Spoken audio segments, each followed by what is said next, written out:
if you're not experiencing tension right now, then I don't know what kind of superpower you have. The rest of us are struggling, and that's why we use Theragun around here.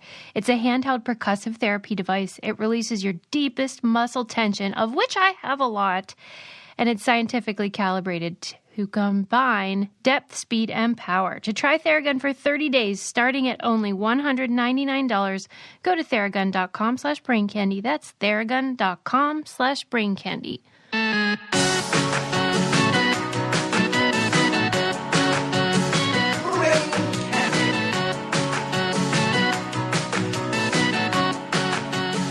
Susie! Hey! Sarah Louise, episode 49. No, 47. 47. Let's not rush it. Let's not rush it. Let's Let's enjoy every single minute of these amazing episodes. Don't wish skip your the life next. away. Yes. How are you? Real good, Sarah. How are you? Yeah. What's the weather like out there these days? Cold as ever? It's what? consistently cold, but it makes not one bit of difference to me because I never, ever leave my house. That's the right thing to do. I mean, it is. Yeah, And obviously. But I also don't know your house why is people beautiful. want to leave their house so bad, to be honest. Well, I mean, well, I know why you do. I do. I know exactly why somebody might want to leave their house. And if you're wondering, nothing in mine has changed. So you know I want to what, leave though? mine just a I little bit feel more like than I did last week. Most of the people that I feel like are real antsy and complainy about being locked up or in lockdown or whatever are people that shouldn't be. It's like people that have nice houses and all the comforts and Yeah. I'm like, what's your problem? Shut up. Yeah. You know, maybe like, yeah, I tell Ren that. I'm like, imagine what we'd be like. Yeah. In a big space. Well, I mean, we're essentially sharing like a prison cell. I know. I feel bad for him. So yeah, that part. It's like, what do other people have to complain about? You know? I can't even play the ukulele. It's weird no matter where I go to do it. Why? But, what know, happens? Whatever. Well, because if I'm in the house, I get kind of embarrassed. Like when I'm because when you're learning and when you're like practicing something. Yeah. And I'm a very, when I'm in the zone and in the flow, I kind of talk to myself or I say things out loud. So I'm like, oh God, and well, you know, I forgot to tell you that Adam, Lincoln, and I are all taking piano lessons right now.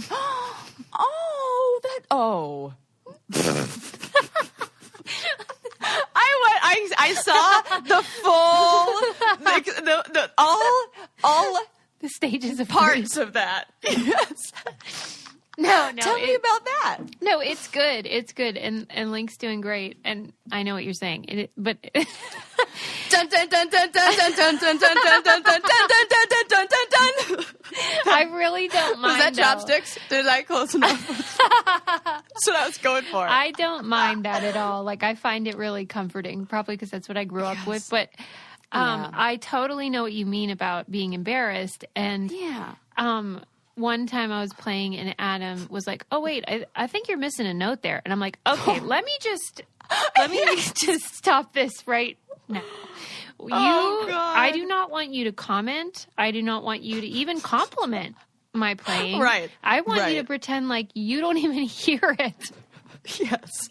Yep. That is, and yes, because oh my gosh, my ex made a comment once about something like that, and I was like, and now I'll never play again. And now I have shame. Now I hate the sound of music. I hate that, and I hate everything. Why is it like that? Oh, we need to get over it. Maybe there is some vulnerability in that place of being in that flow place, because we really do let our guard down there. We are very vulnerable, you know? Well, remember how embarrassed I was when I wasn't very good at Portuguese, but we were in Brazil, so I had to do it? It's like that. Or you made me do it. I have taken 0 Portuguese.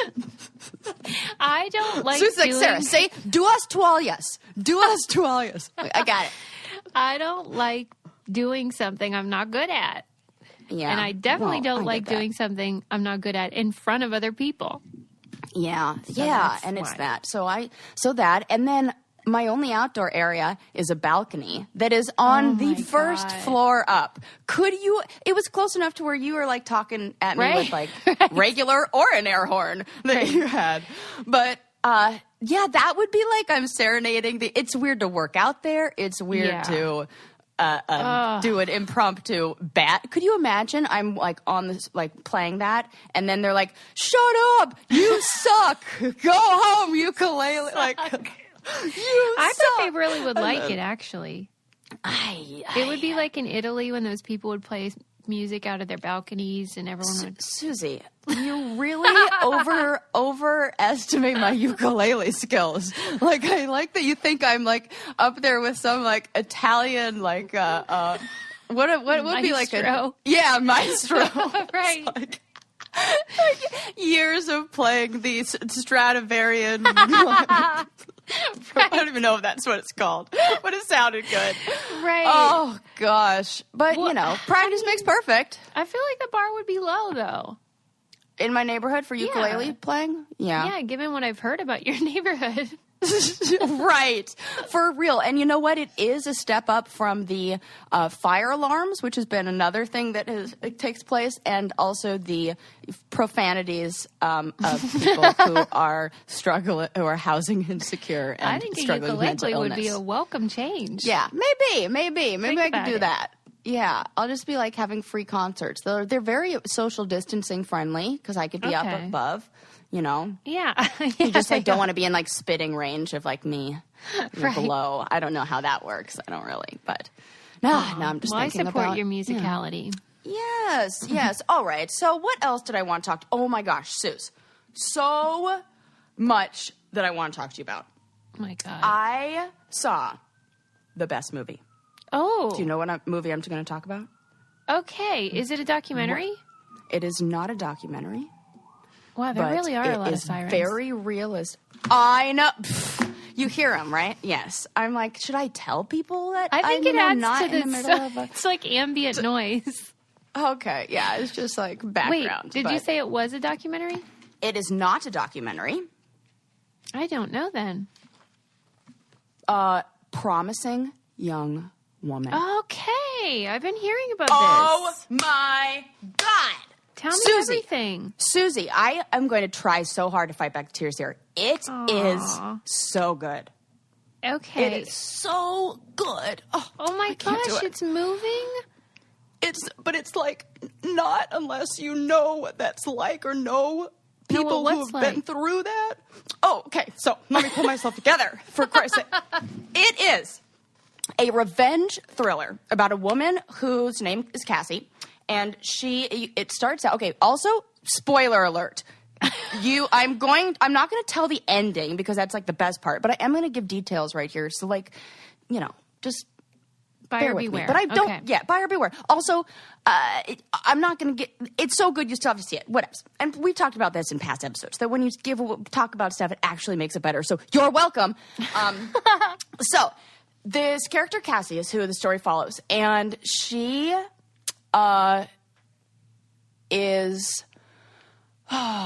she goes to bars and she pretends that she's intoxicated, and then the nice guy takes her home and she plays drunk until they turn out to be exactly like all of these quote unquote nice guys usually are, and do something, and then she snaps into it and says she's not drunk, and then they get like the reality check, and she does that to teach guys a lesson or to kind of like enact revenge against somebody who, well, not just somebody, a situation that one of her friends was in college, and her friend, of course, like so many women who have experienced this, like just the school sided with the guy. She ended up dropping out. Her life is ruined, and they're like, oh, it's the typical Brock Turner story. Oh. It's that. And so this is Cassie getting revenge on the people who made that happen, and it's kind of like her quest for revenge. And I'll say no more about that. But it is so so, oh my God, I need you to see it. It is every single thing. It forces you to look at the hypocrisy. It forces you to look at the kind of woman who also knows about it, but okays that too. And the woman who like, oh, you know, well, she shouldn't have put herself in that position. And you're like, oh, it is so good. And I felt like it was so honest, and it was so, I feel like every single woman needs to watch this, and also watch, like, they need to show this in school, and they should watch it with, like, in high school, for real, and they should watch it with their boyfriend, and then look at your boyfriend or husband, and, like, what does he look like when you're watching this? And if he looks freaked the fuck out, ask some questions, because Ren and I were talking about this, that it was, like, while we were watching it, and, you know, and he was like, you know, in the Me Too movement, it was real easy to see the guys who, you know, didn't know where the line was and how they reacted, because there were a lot of butts, you know. Yeah. I was like, I know. And this whole movie is that. And, like, you know, Ren, we were watching it kind of late at night, and Ren fell asleep. And there was such a big part of me that wanted to, like, elbow him and be like, wake up, you have to say this. Really? So I'm going to force, just because I feel like to know what that experience is like for a woman, the monologues in it are so good. The parts where you just hear the lines that the guys say all the time, or the victim blaming, and the way that police respond, or the way that the dean of the school responds, how we try to protect these guys. Oh, I loved it. Wow. So, and I didn't even cry that much. It wasn't triggering for you. It into Empower. It was triggering for me in the sense that, let's say, I was definitely a more empowered woman for the next 4 days. It took me a while to be like, I was like, yeah, fuck the patriarchy, and don't tell me what to do. I put up a tweet that like retweeted somebody that was like, well, just watch Promising Young Woman, and no man ever like better dare look at me in the eyes for the next few days. Wow. Like, I was like, don't look at me, because like this is not just one woman. This is like all of us have these stories. This is like, oh yeah, I know that. Oh yeah, that happened. Oh yeah, you know. And it's such commonplace that like I felt like this movie really forced you to look at like you could not look away. See it for real. And if it makes you uncomfortable, then all right. deal with me. Yeah. Oh, and there were other things that I loved about this movie that were so fantastic. One, great representation without announcing it. Yeah, like they had Laverne Cox played the coffee shop owner, like the manager or the owner of the store where the character worked. And never once were they like made it a thing or like it was just she's just an actress, and I like that, or an actor. Yeah, right. Because we're calling everybody that. So. I absolutely loved that. The ending is fantastic, and it just is so, it's like a must-see. Do you love it as much as you love Brooklyn? Oh, well, I can talk for twice as long. In fact, I have a friend who she got Brooklyn and Sheets, and she was like, Sarah, no, I need you to also, like, have you told people about the tags that say long and short? Like, do you know about that? Like, just tell them that. She was like, we were talking about it. Like, if you add up all of the time that I've spent in my life wasting my time redoing that, it's too much. Right. It pays for itself, like, really. So she was like, talk about that more. Right. Like, there's these little tags that tell you which side it is, so you don't mix up, like, the long end and the short end. It really is a lifesaver. I had to teach Adam that, too. Oh, gosh. But they're also so soft, and they have really cool patterns and colors that you can mix and match. But they're basically like the luxury sheets that you want, but without the middleman, so they can be affordable.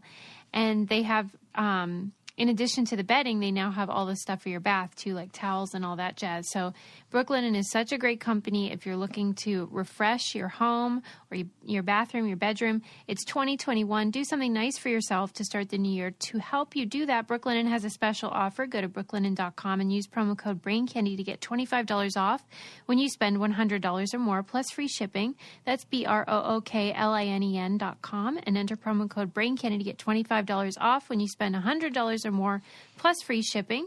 brooklinen.com, and use promo code BRAINCANDY at checkout. Yep. I definitely want to see this movie. Yes. But so I was so, like, I don't know, worked up implies that I was, like, angry. Like empowered. I was empowered. I was, like, I felt recognized, like Wow. my feelings were validated in a movie. Oh, now I'm going to cry. Aww. Because, like, it is hard to even explain what that's like, you know, that to people, or even, like, it's just really great to see a movie that does that. But what pissed me off so much is afterwards I was like, okay, I can't be the only one who has these strong, passionate feelings, and I want to look up some stuff to talk about this on the show. So I found this to be super interesting. I go to look at some movie reviews because I'm like, let's see. I wonder what Rotten Tomatoes, 91%. Okay. Sarah, 100%. Sarah, I was like, wait, what is she talking about? Right. I'm talking about the rating systems. Okay. Rotten Tomatoes. I'm glad that I was like waiting for you to catch up to that too. So thank you. It's like, is this some sort of site I don't know about? Nope, so that's great. me and my rating. So then I'm looking up articles that movie reviews have written about this to see, like, what do the critics say? Yeah. I come across 2 articles, both written within, let me see how many days, 2 days of each other, both on RogerEbert.com. Okay. One written by a man. Oh, no. One written by a woman. Oh, my God. Man gives it 3 stars. Woman gives it 5 stars. Okay. The opening the opening part. I am going to cry in this. The opening thing in her article is, I sat staring at my laptop, my eyes, and let my eyes go out of focus. I've just received a message from my dear friend. My message, by message, I mean an apology about never believing that I was raped. I read phrases like, I can't believe I did this to you. I should have listened. I shouldn't have taken his side, all focusing on how they felt. I'm put into the position of needing to comfort them, falsely letting them know all is forgiven. My heart stops, my vision blurs. I lose sensation in my fingers. I don't know what to say. All I do is cry. This is just one of the memories that came flooding back to me as I watched Emerald Fennell's directorial debut, Promising Young Woman. And it's like, and it said the movie transported me to some of the worst moments of my life, where I tried to pick up the pieces, blah, blah, blah. Then you go to this motherfucker who writes, the tone is so different. I couldn't even believe it. Promising Young Woman is a tonal roller coaster, but that's part of the point. Trauma often makes for swings of mood and decision-making, and we never forget that Cassie is a traumatized person taking out her pain on the patriarchal systems. It's a film about a woman searching for catharsis that she'll simply never find. Look at the notebook with the names of the men she's trying to teach a lesson to. There are dozens of them. And there's a sense that that even going right to the people who cause the pain can only do so much, which blah, blah, blah, blah, blah.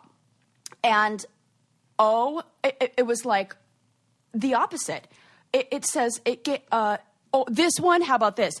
Instead, give me a movie which doesn't use trauma as an emotional manipulation or put women in jeopardy as a cheap writing trick. What? Wow. It's Roger Ebert. They're both on the same. I was just like, wow, that is a male because I had to see, like, what do men think about I just couldn't even believe how. I mean, then I could. But the tone was so different. It was like... What's the name of that guy? His name is Brian Tallerico. Tallerico. His picture is on there. And it's like, you know, and he says, this is how he starts off the article. A woman at a bar appears incredibly intoxicated, falling all over herself, blah, blah, blah. she's in trouble. He's a nice guy, and if he doesn't get her home safely, a bad guy might do something horrible to you. It's like he's sympathizing with the men. Of course. And it's so subtle, and you would have to go like line by line and kind of take it all into, later in this episode, we're going to post the interview that I did with Chris Hansen, who's if that is inappropriate. Yeah, To Catch a Predator. And one of the questions that I asked him was if he ever felt bad for these guys. Because I don't know if you've ever felt that when you were watching the show, but I have moments that I'll feel like, because their whole life is over, in theory, right? When they walk in the door. But then I always recalibrate and say like, oh, well, that's something that's been conditioned. We're conditioned to feel bad for these white predators. Yeah. Through true crime and stuff. And so this review stinks of that. Because he's not recalibrating. He's not doing the thing where he checks himself and says, no, we don't feel bad for someone who preys on young women or whatever. Yeah. Wow. And calling her, and he even referred to what she was doing as an interesting hobby. Oh my God. It was like my stomach, I was like, wow. And then, so I read that first because I was like, is this what Roger and Ebert have to say about it? Like, what? And then I, Googled it again and looked at other ones. And then I was shocked when it was the same website. And I couldn't help but think about the Meghan Markle and what's her name? Princess? Kate Middleton. Yeah. That kind of, how it could be the same newspaper talking about two different people or from the perspective of two different things. And it just totally changes. And so that made me, filled with rage. And then I went to the post office the next day, and I had to put some packages in I got there before it opened, and I needed to put some, packages and sending out some Poshmark stuff. And the box or the thing that you put the mail box, the packages in, and then you close it, and it goes down a little chute, blah, blah, blah. It was all jammed, and you couldn't fit any boxes in. I have about 20 boxes in my basket. I have a big basket that has tons of boxes in it. There's a man standing behind me, probably 35 years old, about my age, regular dude, standing behind me. He is watching me struggle this whole time. I recognize that I'm not going to be able to get it done, that this is definitely clogged or jammed. And I turn around, and the guy walks over and goes, and I go, oh, it's not going to fit. It's jammed. And he goes, this won't fit?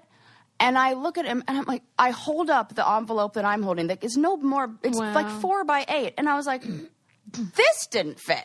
Did you not see me do that? Yeah. What were you watching? I couldn't. I was like, and the way he was looking at me let me try. I was like, I can't today. So he got a little bit of my feelings about this movie. And he's probably walking around going, what the fuck is this chick it's kind of so like microaggressions, right? Yeah, it was like, I was like, I'm done. Well, because he didn't believe you, and you weren't believed again. Oh my God. Right? Susie, this is why we can't be our own therapists. You can't tickle yourself. You can't recognize. You can't tickle yourself. That is so true. And even though it's something small, it's the same feeling. Believed. It's the same. That is exactly that feeling I got. I was like, oh, you want to tell me it doesn't fit? Right. Go ahead.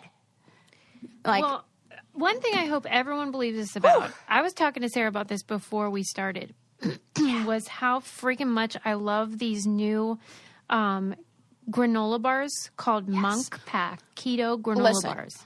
When you're out there getting worked up with the patriarchy, you need to refuel.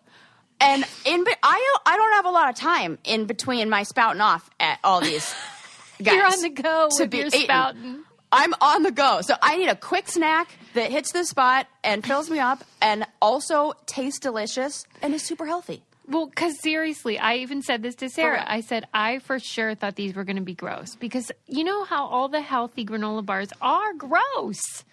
Yeah, you have. Well, I had high hopes because they have a lot of chocolate. Well, you're and optimistic. Like real chocolate. Well, but so here's what I don't get. So my favorite flavor is the coconut cocoa chip. Holy crap. I haven't tried that. It's so good. And I was like, how much sugar is in this? 1 gram. I don't know how they do it. I frankly don't even care. Yeah, who cares? Because my problem is late night snacking, as you guys have seen in my nightstand. I do know this. So I took all the garbage out and I put the monk pack granola bars in my nightstand. So when I have a hankering at night, I just feel much better about it. Yep. I guarantee you, if you don't like these, I'll personally refund your money. Try it. That's great. Try it for yourself. And then I'll take the extra bars that you don't want when she does that. Try it for yourself. You'll see we have a special deal for our listeners. Get 20% off your first purchase of any Monk Pack product by visiting monkpack.com and entering our code CANDY at checkout. And Monk Pack is so confident in their product, it's backed with 100% satisfaction guarantee. So if you don't like it for any reason, they'll exchange the product or refund your money, whichever you prefer, which you won't have to do. To get started, just go to monkpack.com. That's MUNKPACK.com and select any product, then enter the code CANDY at checkout to save 20% off your purchase. Monk Pack, they're delicious, nutritious food you can count on. We thank them for sponsoring our podcast, especially for those keto people. I'm not even a keto person, but they're great. Anyway. I didn't even know that. Oh, my gosh. Yeah, I love it. That's the I whole like deal. the kind with the almonds in it. But Oh then my God. I also, because Suze, you got me started on having snacks in my nightstand. Yeah. You know, or like, you know, smoking weed at nighttime got me Right. snacks in my night, which is, you know, there we go. That's it. And I have to pick less crunchy food. Oh, it was too loud? Well, like, I don't think it is, or I think it is, but I don't know if it really is. It's one of those You're where so I'm like, how considerate loud with your is it? Where I'm like, like it's chewing slowly, or like keep it in my mouth for a It's little like bit the to just like ukulele. soften it up. Like you're embarrassed. Oh my gosh, yes, I'm like embarrassed with my loud chewing. Oh my gosh, I'm just like up till because like I'm up till like 3 o'clock in the morning, like snacking and giving myself a law degree in like a a amateur. Like leasing whatever law. they call it, in real estate law, my because of all the shit that's going on. Yeah, if any of you guys, want to help me out with that, please reach out.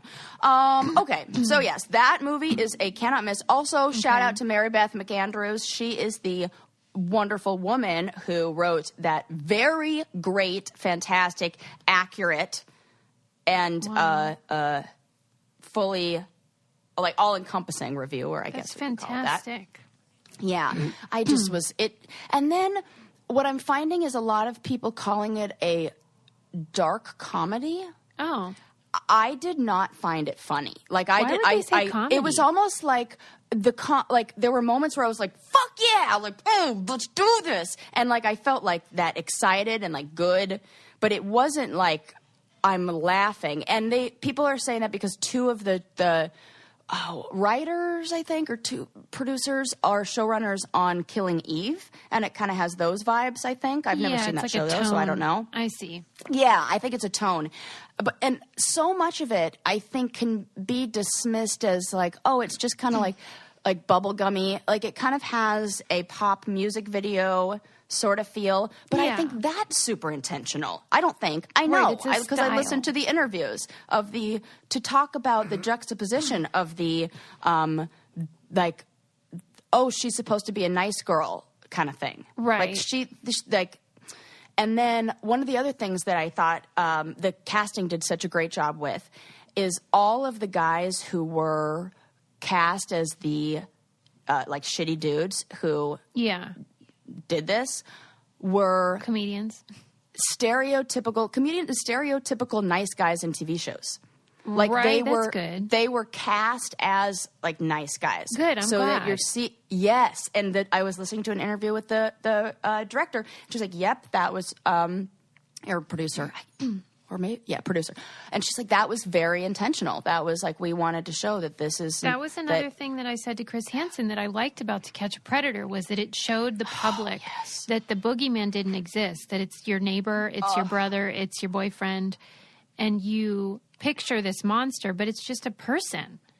It's just a person. Oh, my gosh. Yeah. That's so important. Whew. Except maybe in the case of... the Night Stalker. Holy crap, because I watched that did you too. Watch it? Yeah. Yeah, that was like murder like porn. If like that was crazy. That was I can't believe what they showed on there. That felt like not it felt very It was glorified. Grisly, wasn't it? Yeah. Grisly. Mm-hmm. And I didn't need all of the photos of the crime scenes were just... It was crazy. And it really highlighted some really good police work, and also how terrible it is, the lack of communication between different systems and different jurisdictions. Why? I thought that... I agree with you. That was the thing I took away from that, was how... Yes. When... There's always going to be flaws when human beings are involved, but... that they're competitive with each other, the various precincts and city law enforcement, and so they are not incentivized to share with each other. That was a revelation to me. Gosh. I had never thought about it. I wonder if... Oh, gosh, because it seems so ego-driven. Right. It seems so... caring more about yourself and your own accomplishments. It's almost like they wanted the trophy of getting him. Yes, more than the victims. Yeah. And I just really, and maybe this is just from watching that movie, but I just see that as kind of like not really a female trait. Well, I think you're right about that. Okay. I just, hashtag not all men. That's funny because women have this, there's this stereotype that we're all competitive with each other, but I don't think it's in the same way. I feel like it's different. Ooh, yeah, because I think the empathy almost overrides that. Mm-hmm. The compassion and... Well, and we're socialized to be nice and helpful. Uh-huh. Mm-hmm. And I wonder about the reasons for a man entering work as a detective or a homicide investigator and a woman and her motivation and intention behind, Mm-hmm. I'm sure maybe they're similar in many ways, but I don't know. It would be and I always wonder, like, all those memes and stuff you see of like, if we would never go to war if a woman were president because we'd like sit down and talk about things, and talk about our feelings. And right. It feels like kind of that same vibe of like, there's like a civility. We really care about this? Like, just fucking, and we have to share everything anyway. One thing I'm unwilling to share is my Magic Spoon cereal. Well, I'm keeping it is delicious, and you can keep that all to yourself because I got my nice collection over here. That was really good. Boy, you're musical today. Really? Oh, good. The cereal has that kind of music-y vibe, and I feel like that cereal doesn't have a jingle and should.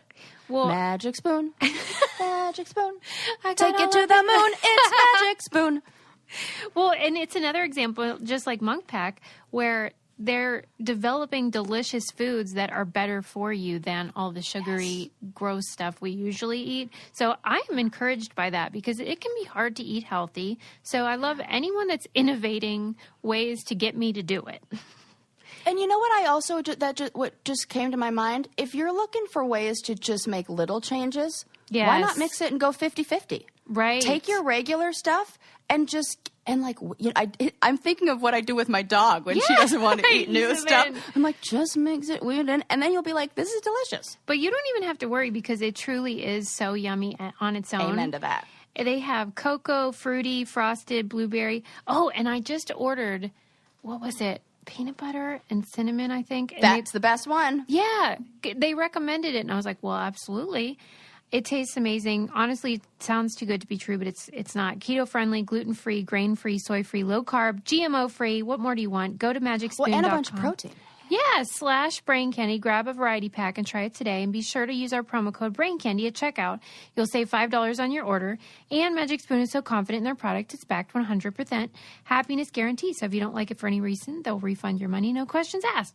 That's magicspoon.com/Brain Candy. Use promo code Brain Candy to save $5 off. And thank you, Magic Spoon, for sponsoring Brain Candy. This entire podcast sponsored by Nightstand Snacks. And things on our bed. Sponsored by staying in bed. I'm happy about that. Yeah. It's like they get us. They see us. Because that's another good... Cereal is my go-to nighttime snack. Well, remember when Kylie Jenner said that she never had milk with cereal? Oh, my God. Why did she... Yes. Do you remember that? Yes. And we were like, oh, okay. Like, weirdo. We're not buying it. Yeah, well, we decided that it was because she probably has had live-in chefs her whole life. Oh, my God. And they make her breakfast, and she doesn't know about cereal on the, like, as a breakfast because you don't have time or energy or you're freaking busy and you need something quick. And that she doesn't know about that life because somebody, made her breakfast. Can you even imagine living like that? Nope. Don't. No. Please. When Ren makes me dinner, I'm like, oh, my God. This is so amazing. This is like such... No, I can't even imagine what it would be like to wake up to a buffet breakfast. And, well, it was kind of like that one time in my life. Oh, my God, it was amazing. On the challenge when we were in Namibia, Africa. Well, I don't know what it was. I don't know what it was about, like, what the deal the crew had with the caterers there. But we would wake up to this spread that was like... Oh, it was like something out of one of those Pinterest. Oh, fruit and charcuterie and like breads and danishes and everything under the sun and fresh squeezed juices. And it was like that. Those like like the whole table is full with it. I can remember it now. God, I love a buffet. I was just thinking of you for that reason. What the hell was it? I, no joke, mourn buffets at least one to 2 times a week. More like actually grieve. I remember what I was going to ask you, or going to tell you, which is that I have been converted to the fun size candy bars. Remember how I said, okay. Yeah, I thought you were crazy. All right. And what did it for you? Well, we just had a bunch left over from Halloween and Christmas, so they were just lying around. And so I did, in fact, they were even those mini ones, which are even smaller. Yeah. I mean, that's pushing it a bit, but... I know. I was just going to say, whoa. Dial it back a bit, sister. I mean, but all of a sudden, I caught what you meant, because then you can have, like, 3 different kinds. Yes, thank you. Than just, like, one there big... she is. Yes! I was like, Sarah is right. It might take me a while, but I always get there eventually. My 3 favorite words. I just love them so much. It makes my heart just like... And whenever I eat one, I always hear you saying... I love a lot of a little, or no, a little of a lot. I love a little of a lot. Yeah. It's the best kind of thing. Yeah. Wow. Makes me feel. Who so knew our Namibia buffets had great breakfast, though. Yeah. Yeah. Well, I have a feeling it might be the income inequality and the, there seems to be a big, like, income inequality gap there. And it was... like more than any of the places that I had been to and where we were specifically. And so I think there's like you were treated like royalty. Yes. And it was in a, I enjoyed the food, but there were parts of it that felt not as comfortable to me. I get you. I get what you know what I mean? Yeah. It's like fun, but and especially when we're with the people I was with. Let me just put it this way. And I can say this because they were doing it on camera. Yep. Zach from the show was running around the airport screaming, where do they keep the blood diamonds? Where can I buy blood diamonds? And I was oh my God, get me away from these people. I can't even believe that. That's disgusting. Yeah. And I think at the time he was like walking around in like American flag shorts too, which is like fitting. So, that's like. The ugly American. Yes, it's like that. So, I noticed now I'm that like on thinking every about that in my season. mind. I noticed how, like, a lot of times the cast would, they would be pally with like whoever was bringing the food, or sort of like the local The people. bus driver. Yeah. But it was Yep. always with this tone of, you're not actually a person. You're just a prop for me to make jokes kind of thing. Yeah. Yep. I can remember so many of those where, I remember Johnny asking the bus driver in Huatulco in Mexico, how do you say cotton rocket? Because he was saying that the girls are all on their period. Wow. And he was like telling them, and I remember it's Raqueta Algodón. And I'm really annoyed that I remember that and that had to be translated and that the bus driver's looking like, what is he saying? Like, why? And so he was the butt of the joke. And it's like not fucking cool. No, it isn't.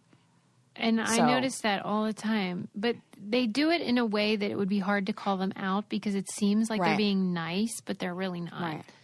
Yeah, and that person is, oh, God, and they're embarrassed in a weird way, and like, Well, my the heart. joke's on them, and they don't really know why.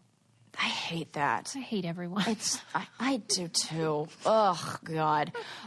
You'll hate everyone even more, but also not. You'll like people too. After you watch, which you have to, The History of Swear Words on Netflix. Oh, my God. Yeah, I did. Did you watch the bitch one? No. Suze, that's the best one. Okay, I'll watch that one. I had no idea how much that word disempowers women. Wow. I knew about it I thought I knew. Right. But when I watched that episode and again, it just like in that Promising Young Woman, it makes you look at it like, and it's just hearing it from scholars and from academics and people who are talking about their experience being called that. And also it's hilarious. The show's so funny. But that episode especially, like I did not realize how misogynistic that word was and just how much it affected me. Yeah. And I didn't really know. Like maybe I knew I know it. Like when we talk about it on here and how, even when you use it to address males, you're really like bad because you're female like and how it's like they called it the shotgun of bad words because it like hits everyone. It puts down everyone when you use it. And I loved how that series, like you said, they rely on scholars to provide the etymology and the lexicography of like how a word came to be and how it evolved over time. So they use comedy. There's comedians that weigh in too, but then they provide you with actual substance to bolster that, which that's my favorite thing. My favorite. It was so good. I love Nikki Glaser. She's so funny on there. And they were talking about, they were talking about, using the term bitch and how it originated from biche, which is used about 1,000 years ago, and they referred to a dog. And she was like, I don't call my dog or like my dog. I would never like call her a bitch. She goes like, I mean, she is a bitch, but I don't call her that. I call her a cunt. And I was like, oh my God, I'm dying. The jokes are just so good. I mean, she's a bitch, but I don't call her that. Right. That's what I love. Oh God, I was dying. I thought that joke was so freaking good. So all of the stuff in there just like cracked me up. And, also, one of the facts I have to share, I couldn't even believe this. It was not until 2015, or I should say up until 2015, if you were to pick up a Merriam-Webster dictionary and you were to look up the word bitch, you would find it to say female dog / domineering woman. Wow. Nowhere in there would it say it's offensive. Nowhere did it say that it was, taboo or a curse word or something. Anything. Yeah. Nothing. And the best is that they have the woman who actually put it in there interviewed. Okay. Her name's Corey Stamper, and she's the lexicographer. And she was like, when I went to work for Merriam-Webster, I was shocked. Like, how did they not have this label? And she was like, well, now it does. I put one in. And I just loved that. Yeah. And she in 2000, the same year that we put the word twerk in the dictionary, we added the label that it's offensive to bitch. That is crazy to me. We got a long way to go. so long, and it's like little things. Oh my gosh. But that is such a good documentary and or show, and you've got to check it out. And you already did, so check out that one. Another thing that's great is when you can freaking get out of debt. And yes. The Upstart is a fast and easy way to get a personal loan to pay off your debt. So all those credit cards that you're avoiding and that I read the other day that more people are putting their mortgage and rent on a credit card than ever before, which makes me so sad. Uh-oh. Because, this year has been hellish. A lot of people have lost their jobs. You have to pay for expenses, and it can be really stressful. Anyway, Upstart is a great way to help you manage that, to get a simple fixed monthly payment. They have smarter rates with trusted partners. They assess more than just your credit score. And so you take a 5-minute online rate check, and you get your information right away. You can get approved the same day and receive funds as fast as one business day. So it's can be very empowering for people. Find out how Upstart can lower your monthly payments today when you go to upstart.com/braincandy. That's upstart.com/braincandy. Don't forget to use our URL to let them know we sent you. Loan amounts will be determined based on your credit, income, and certain other info you provide in your loan application. Just go to upstart.com/braincandy. Yes. Okay. Oh, yes. So definitely check that out. I absolutely loved it. I think Nicolas Cage is the perfect host for a show on swear words. What is your opinion of Nicolas Cage? I mean, he's good. Perfect for hosting a show on perfect for hosting a show on swear words. Like,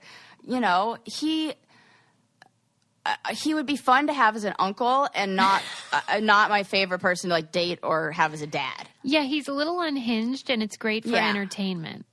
Yeah, but and that's why. So Ren and I were talking about who should host the show, and we were saying, what about Samuel Jackson? He's kind of the king of curse words. And, weren't you surprised when they revealed who actually swears the most? Yep, I sure was. I couldn't even believe it. We won't spoil that for you. Yeah, it wasn't him, though. It wasn't Samuel. Yeah, it wasn't him. I couldn't even believe it. But then it makes sense. When you have, one, it's if it's heavy and for just, I won't give it away. Yeah. But, so my argument with Nicolas Cage was that he's more of the, Samuel Jackson curses to, it's part of how he speaks, and it's to make a point, and it's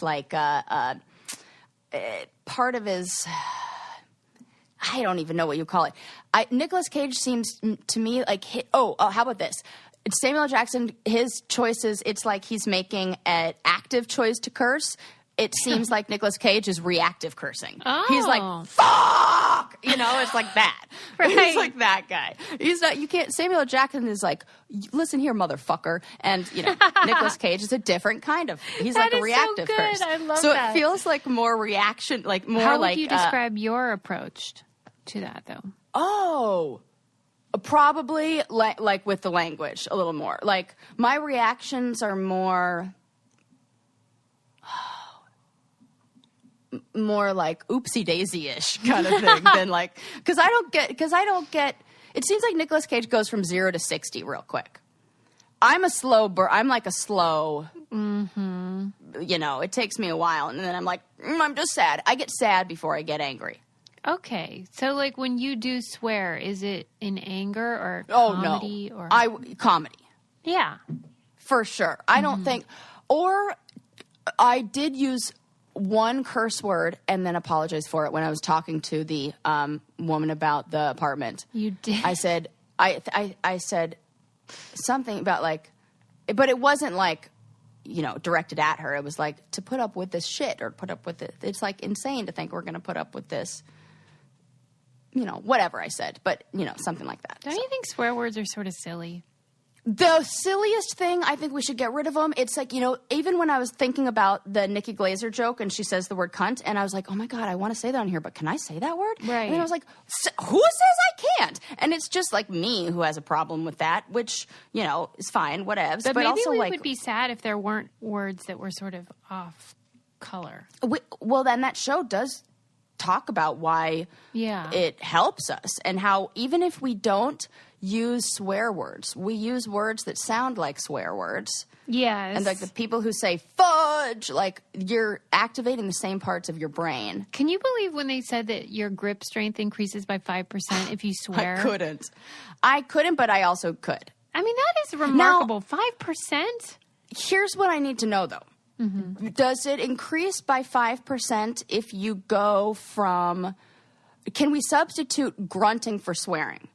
Right. Like guttural, right. Because I think of when, I play, for like the second that I played tennis or attempted it, I was definitely like Serena Williams out there with like the, okay. So they should and so have we know that that increases your strength. And I wonder, would there be a difference if every time you hit the ball you said fuck, or like, is it just with pain tolerance? Is it with strength? We have follow-up questions, because we usually do. It sort of implied that the increase in strength came from the adrenaline that comes from using a word that's taboo. So Correct. Maybe the grunt just increases your the engagement of your abdominal muscles rather, like something like that.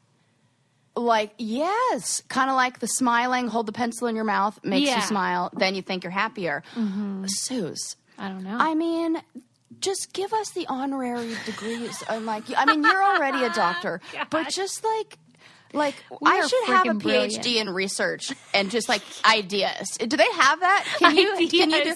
I want that. So clearly, Sarah's confidence is not struggling today. I'm feeling good. I love that idea because we get really excited about ideas. Right. We should be doctors of that. Doctors of ideas. I mean, if Will Shortz can be a doctor of puzzles, I could definitely be a doctor of ideas. Well, because you know how PhD stands for Doctor of Philosophy, so that would make it an ID. So we're doctors of ideas. I like that. Which is close to a PsyD, which is what I'm only 2 years away from having. Right. Which is a doctor in psychology. Yeah, so you're Sarah Rice. I'm writing it down right now. ID. Oh, I love this. Okay. That looks beautiful. I like that. Oh, great. Look at that. So much better than, what was I? Master? Or what do they call, which we learned was just what you call a little boy back in oldie times who... Master Sarah Rice. The kind of guy who would be having a big buffet anywhere he went. Oh, annoying. Sarah, that was classic. And when I was like, you know what, I think maybe, I had to, tiptoe into it because I didn't want him upset. I was like, nope, never. Nope, that's not it. I saw it on, American Airlines. For, children. Oh, God, you tickle me, Suze. That is funny. Listen, what else did I want to talk to you about? Well, we could just introduce our interview if you'd like. Yes, I'm so excited to hear this. Okay, well... before I do that, I will encourage everyone that is like me who is freaking sick of cooking to try Green Chef because Green Chef is the first USDA certified organic meal kit. But what makes it great for me is that these things take 10 minutes to make. And they are really yummy and it really takes a load off if you have a busy work day or you just don't feel like doing all that pre-measuring. You're bored of what you've been eating for the same 4 meals that you've had for the past however many weeks, months. So you can try Green Chef because they're pre-measured, perfectly portioned, mostly prepped, so you can spend less time stressing and then just enjoy a delicious home-cooked meal. And like the other things I mentioned, this is available in keto, paleo, vegan, vegetarian. So it's something for everyone. And you can just have them come right to your door. It's sustainable, and you will love them. And they have a deal for you if you go to greenchef.com/braincandy90 and use code braincandy90 to get $90 off, including free shipping. Again, that's greenchef.com/braincandy90. Use code braincandy90 to get $90 off, including free shipping. So just give it a try. See if you love it. I know I do. It's yummy. Same. But I was really excited to interview Chris Hansen because I love the work that they did on To Catch a Predator and just how it captured the imagination of the American culture and people. Yes. And I talked to him about how he basically became a meme and, sort of representative of like catching these guys. I did not ask him if he liked sweet tea because I just thought it would be offensive. But the sweet tea always comes to mind. Right. Yes. Because there were so many things about that show that were just fascinating, and the work that they did in catching these guys, these predators. But I just think it's fascinating that his career took this turn, and it was never his intention to be the To Catch a Predator guy.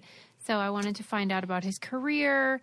I'm so interested. And what I think you'll love about it is he broke down the predators into different groups. Like there's this kind, and that is fascinating. Oh my God.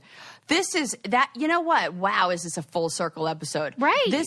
That's empowering in and of itself to know who these, it's like, yeah, I'm into it. Yeah, and you learn a lot because you kind of lump them all. If you think of a pedophile, you think of one type of person, but there are like these different categories that he's noticed over the years anecdotally, and I thought it was insightful. So I hope you enjoy it. He has a podcast out now called Predators I've Caught, and so you should definitely check that out because he says that he constantly gets asked like, what was the weirdest moment, blah, blah, blah. And so he's like, I'll just have this podcast and tell everybody about each one. So that's cool. Anyway, we'll catch you next time, everybody. We'll see you. Right. Don't forget to leave us a 5-star review, but let's welcome Chris to the show. All right. Welcome to the show, Chris Hansen. You're on Brain Candy Podcast. I can't believe we snagged you. We have been dying to talk to you because, you're legendary and everything. In my own mind. And in the cultural world, everyone, like that's what I was thinking about when I was preparing to talk to you. I was thinking about how weird it must be for you to be in you started in this career and then you became like something bigger than even one person. Do you feel that sense of like you're the guy?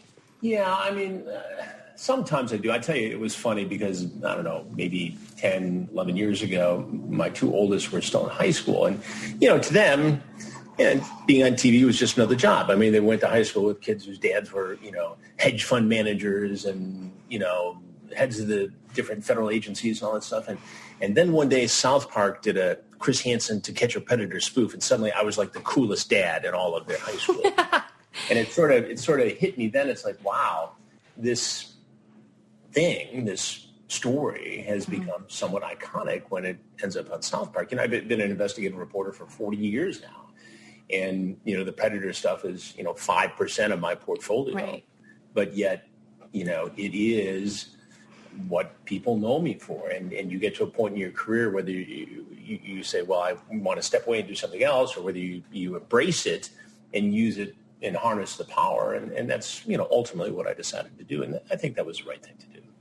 Yeah. When you were embarking upon your career, what did you envision? I thought when I was at Michigan State University, if I could get to Channel 7 Action News, in Detroit and like be a street reporter, that would be the ultimate. Be all and all. And by the way, I would have been fine. Yeah. That's cool with me. That's a great gig.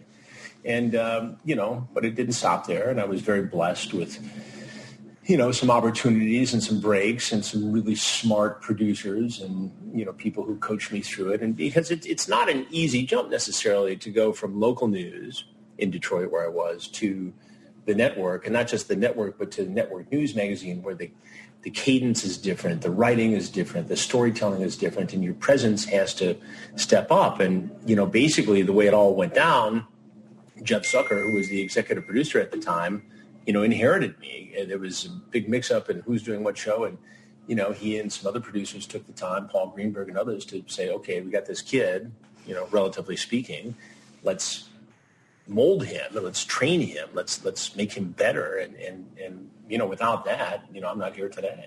What do you think it was about you that was so well suited for that particular job?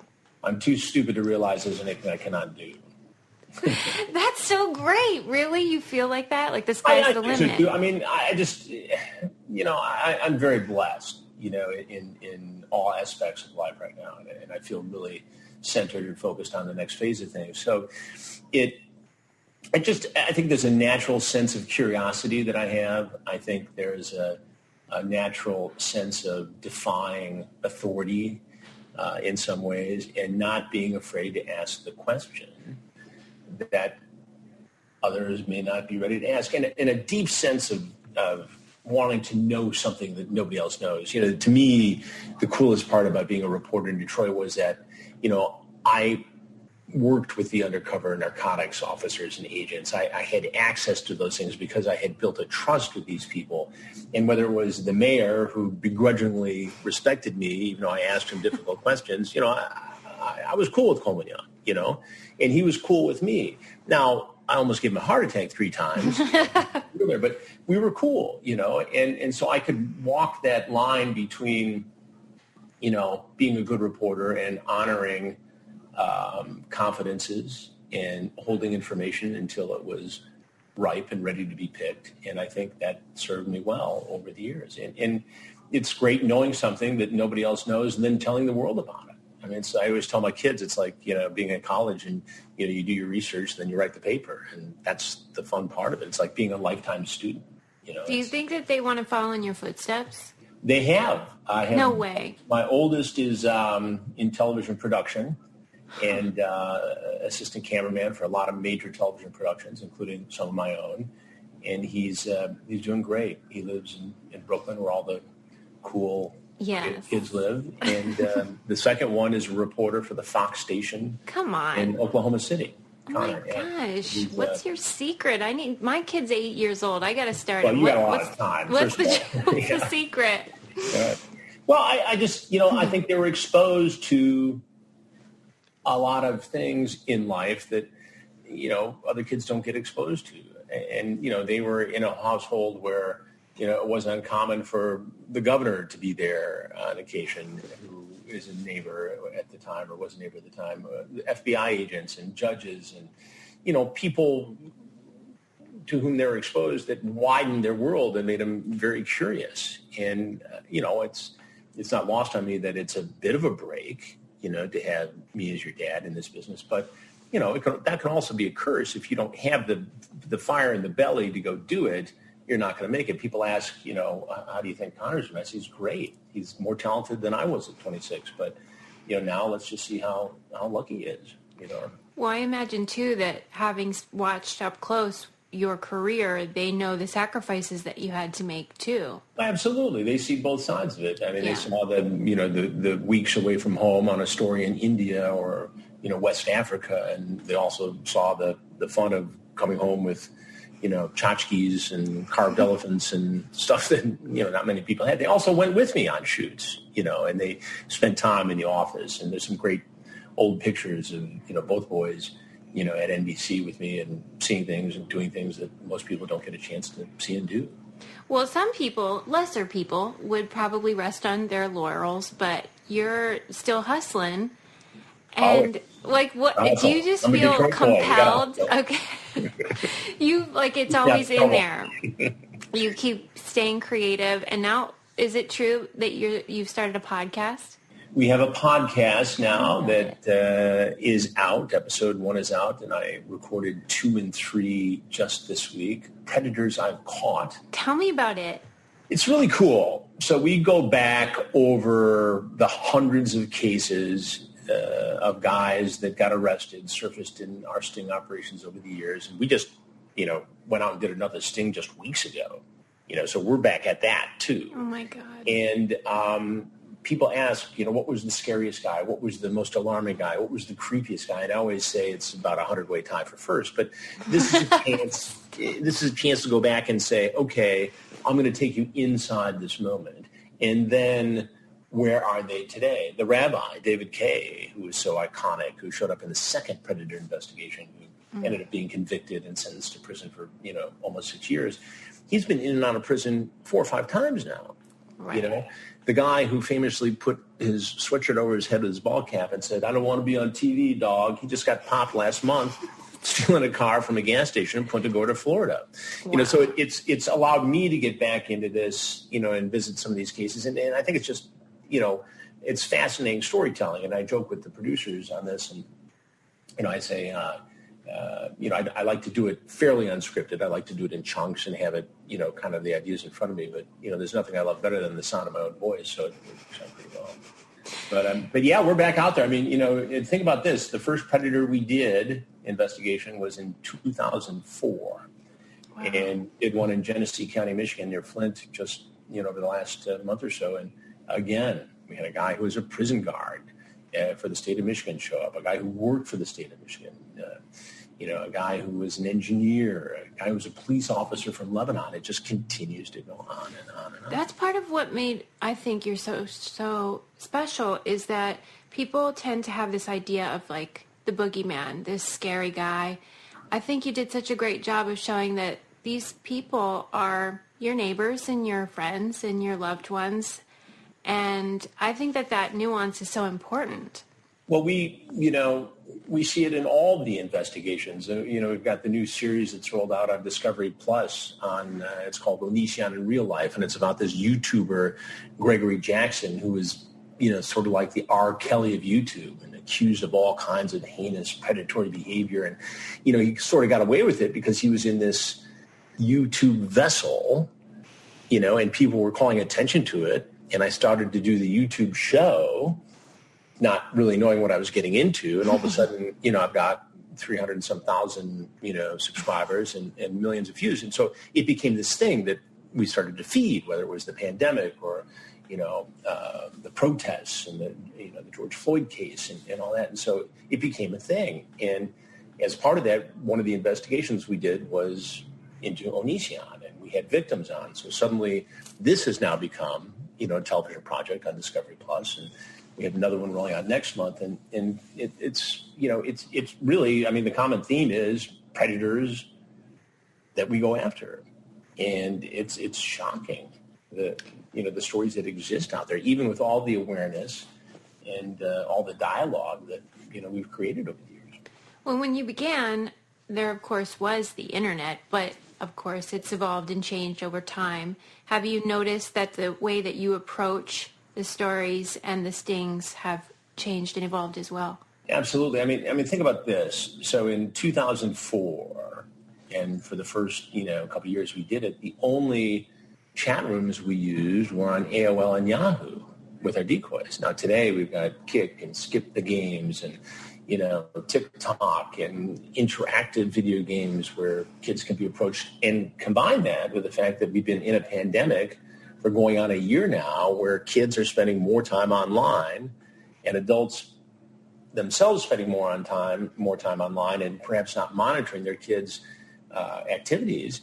It's a perfect storm for predators to approach kids, and the predators know that. And so we see that happening. But yeah, our technology and our investigative techniques have had to change and grow and adapt to the ever-changing culture. I mean, every time we do one, I learn of a different app or a different way that kids can be approached, and it's not going away. So you need to educate kids, and that's the other reason why we thought it was a good time to do the podcast. And we were talking about this for years, and finally just have to go do it, and it reminds parents and kids and future parents that, this is an issue. And we try to, as always, in every project, raise awareness, create the dialogue, take folks to a place they wouldn't normally get to go and see and hear things they wouldn't normally get to see and hear. It's this journey of discovery, that we take people along on. Well, and hopefully, even though the bad guys may have more opportunity to exploit people, hopefully on the other side, we have more opportunities to get them through technology as well. Right, and I think the dialogue, continues to grow, and I think parents are way more aware than they were 14, 15 years ago. And I hear this all the time. It's one of, honestly, the most gratifying things about the whole predator experience is that, I'll hear, on Cameo, for instance, somebody say, my mom and dad made me watch this with them, in 2005, 2006. And I never forgot what danger is out there, and not just from sexual predators, but financial predators and anybody else who could exploit the internet. Well, even though you're doing the Lord's work and it's probably very fulfilling, does it feel ever draining, like you need a break? Because, it's kind of tough. I get to, disconnect sometimes. We're very fortunate. We have the apartment here in New York City where I'm at right this minute, and then we have a home in Michigan. And so I get to go there, and I get to drive a car and go to Costco and, do regular guy stuff and shovel the driveway and cut the lawn. So, that, as simplistic as it sounds, it keeps you somewhat connected because you can get into this New York network life and where you go. And yeah, we go to LA for shoots and stories and things and travel, less so during the pandemic and, spend a lot of time in New York. But that being able to get out of here every once in a while does tend to help you be grounded. And yeah, especially when, you delve into this YouTube world, for instance, and there are a lot of people who are very resentful that a guy who's not a YouTuber, the 61-year-old guy who's a TV reporter is now in their world shaking it up. And so you can be the target of some nasty Twitter battle. No. And you got, it happens all the time. But you got to tune it out. I tell people all the time, it's like angry ants in a jar. They're irritating, but they're in the jar. They can't get out of the jar. There's nothing they can say stuff about you, but there's nothing they can do to really hurt you. So and I tell this to victims of predator behavior all the time, with whom I work in these various stories, including the one right now on Discovery Plus. I said, it's unpleasant, but you win at the end because your story is being told, the truth is being told, justice will be served, and these predators will be held accountable. And so there is this in-between moment of people, and they'll say whatever. There's no consequences. It's the same way that it works with predators online. In some cases, they dehumanize it because they're not looking at somebody in the face. So they'll say things they wouldn't say face to face, and then it becomes acceptable. So it continues and continues, and they do the same thing on Twitter sometimes. They just think, well, it's not real. I can say whatever I want. It has no consequences, right. But it does. And that bullying and that predatory behavior should not be tolerated. And I think a lot of these social media platforms. And we saw this topic of our investigation, the focus of our investigation, get demonetized just yesterday on YouTube because I think... Yours? Right? Not mine. No. Oh. The target of our investigation. Oh, the target. Okay, yeah. That's great. Yeah, it was. So it was kind of a big deal. So anyway, I think there's a day of reckoning coming for all social media platforms in terms of responsibility. And you talk about the issue of 230 and, should the internet... social media platforms be held responsible for what is said, right? On their platform, and it's a vexing question. It's not a simple one to answer. And I'm the first guy to stand up for First Amendment rights, but when it crosses the line into harassment, bullying, and illegal behavior, that's it. Yeah, it seems like we've only just begun, sort of. Oh, it's a massive issue. And online is one thing, and you can sort of maintain your presence. But when you're actually in the stings in person, waiting for somebody, you seem so steady and,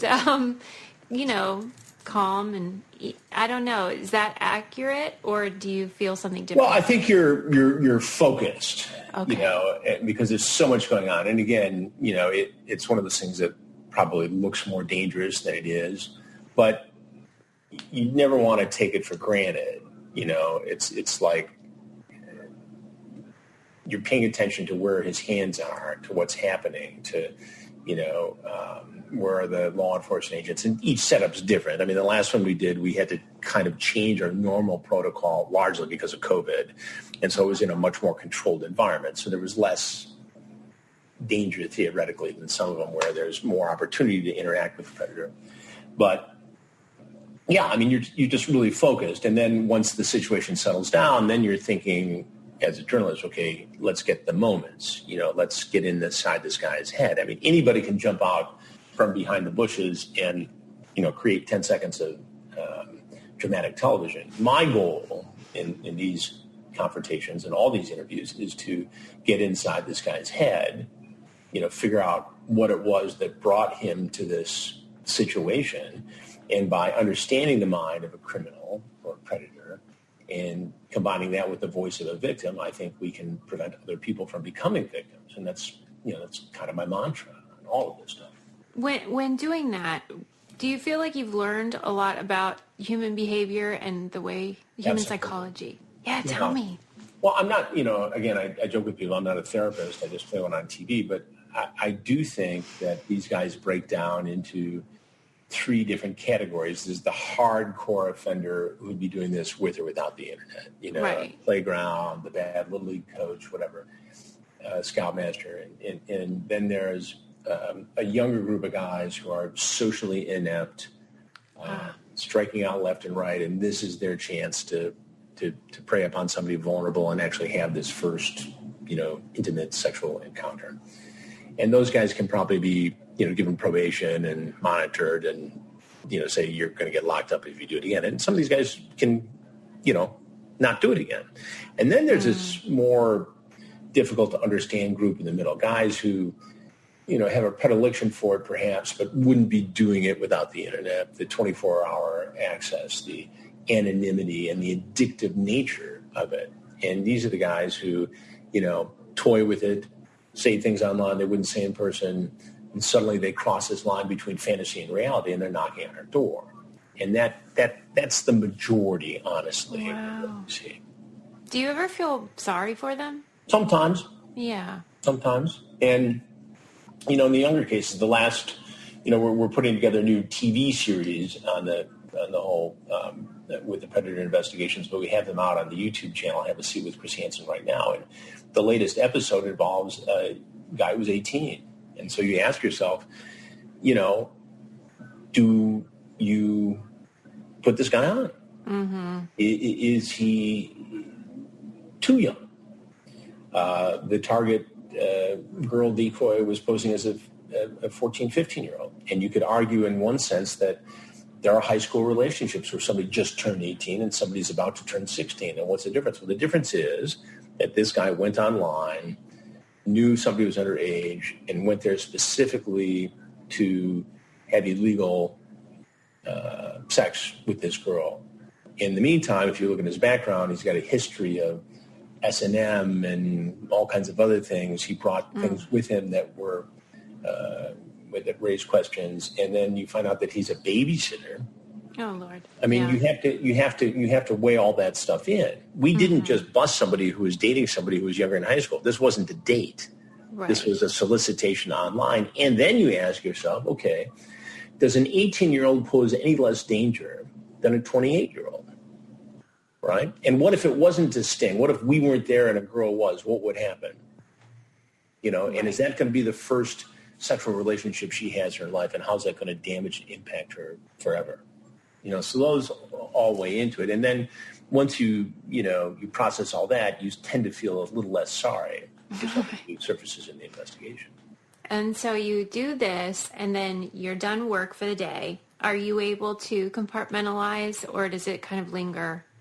Sometimes it lingers, and it's, the workday is funny, and I'm sure you experience it, and we all experience it in this pandemic work world where, we're set up in our, many times, the environment in which we live. And so you work from 8 a.m. to noon, and you make a sandwich, and then you go back to it and run to the CVS, and you go to the cleaners in the bank, and then you go back over. So you find yourself, at least I do, working until, 10 o'clock at night. And I'm a notoriously late diner, which is, I know, horrible for you, but, it'll be 8:30, 9 o'clock. And if we do a live show on YouTube, then it's even later.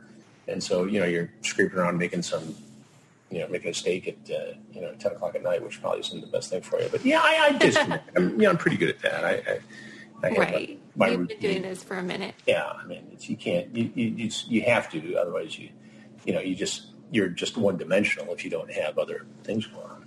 I was looking through comments people write under your Instagram, and I was thinking about sort of like the South Park thing, how you basically become a meme, how strange that must feel. And then I was wondering, is there any question that people ask that you wish you'd never hear again?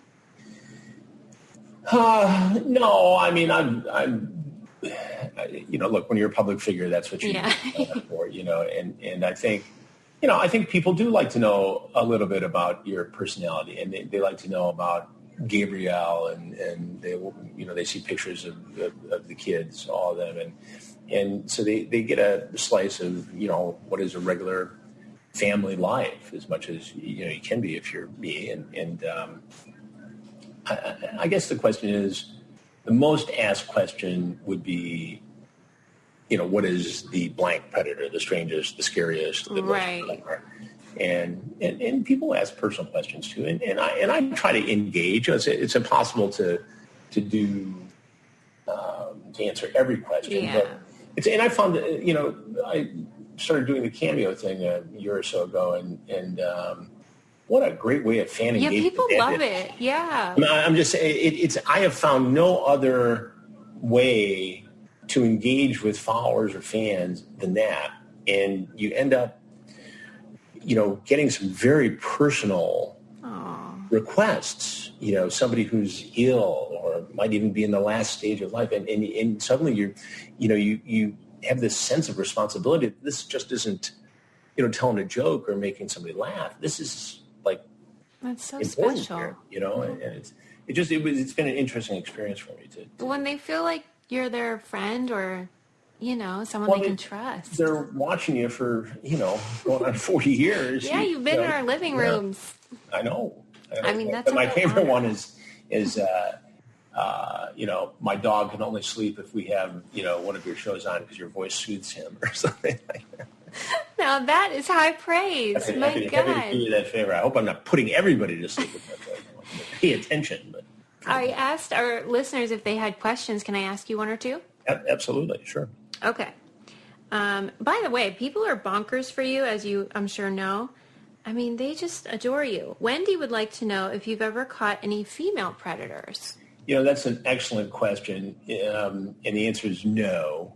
We had a fellow one time say he was going to bring his wife or girlfriend, but it didn't happen. And I think the reason why is that when you talk to the psychiatrists who study this, female predators don't like the anonymity. You mostly see the teacher-student scenario when you're talking about a female predator. Huh.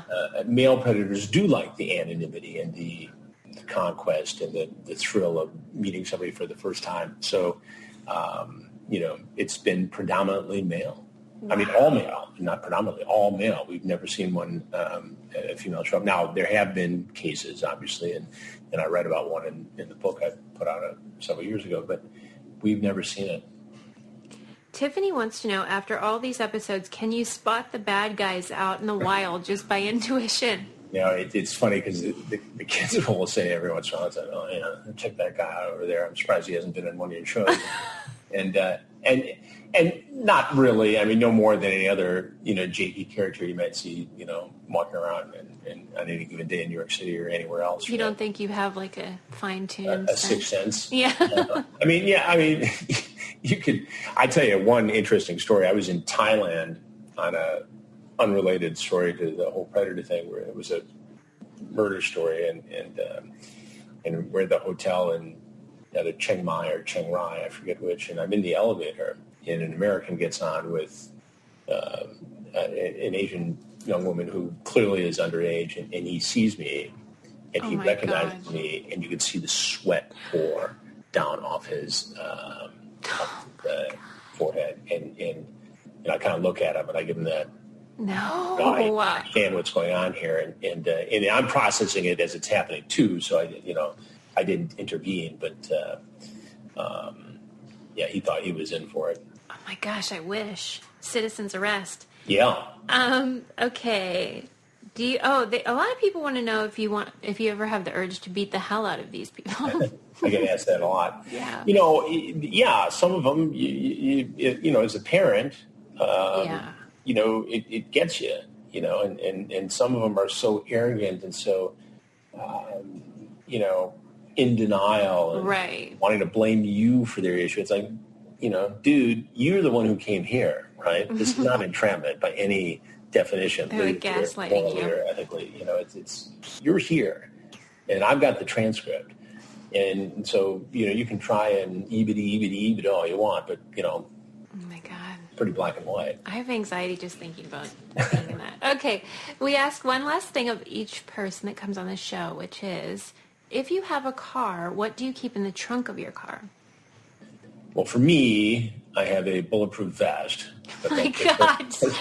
It's custom made, though, so it fits. You do? For real?